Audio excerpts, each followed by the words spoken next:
Today is Thursday, October 6th, 2005, and I'm here with my good friend, Ambassador Alan John Blinken, and we're just going to have a good time and chat about his life and the history of his life, his biography really, and get his thoughts on many, many things.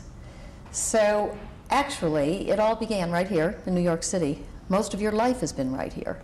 Well, I was certainly born here, that's for sure. And would you tell us the year? Oh my goodness, 1937. 1937. So now you know I collect Social Security. Okay. And tell me a little something about your parents.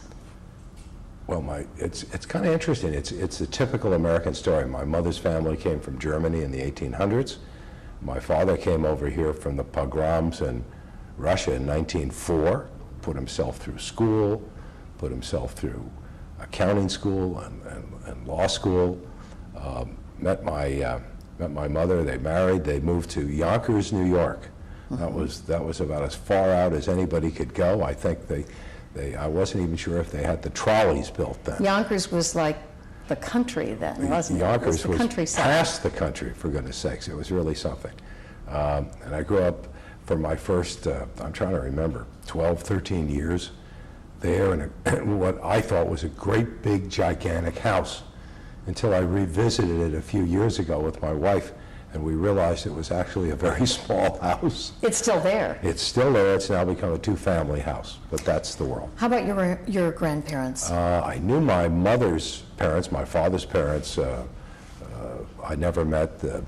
They had passed away before I was born, and because I'm the third of three brothers, and I'm much younger than the other two. Terribly important. At your young age, Ambassador Alan John Blinken, it sounds like you have a lot planned for your future.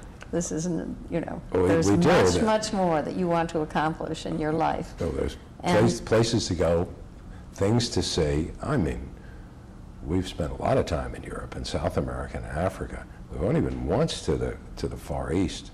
I guess we ought to see part of that, and the places we'd want to go back and people we'd like to spend time with. And actually the last 2 years, or the last 3 years, I've spent more time on the road. We've traveled more than we ever have in our lives. I'm not necessarily saying that's good, but it's been a fact of life. So we're settling back a little more into New York and Sun Valley. And there's the issue of the compromise. That's what marriage is about, a compromise. I love Sun Valley and Melinda loves New York, so we will love them both together. But so much on the horizon. Absolutely. Renovating a new apartment in New York, maybe another political run. Never probably backing another person for the presidency of the United States. Wouldn't surprise me, though. I think I need to take a deep breath. Now, Melinda, should talk about Melinda, who wasn't that active in the Clinton campaign, was a little more active in the Gore campaign, spent a whole year traveling with Teresa Heinz Kerry in that campaign. And now she's got, in a sense, more of a bug and more of strong opinions about candidates and people than I do, which is very interesting. She's definitely not ready to give up this political life. She's a bit disgusted, but she also realizes that you have to keep working. It's nothing you can let go. Keep working, onwards and upwards. Absolutely. Never stop. Never stop. And that's how you lived your life, really. I think it's great.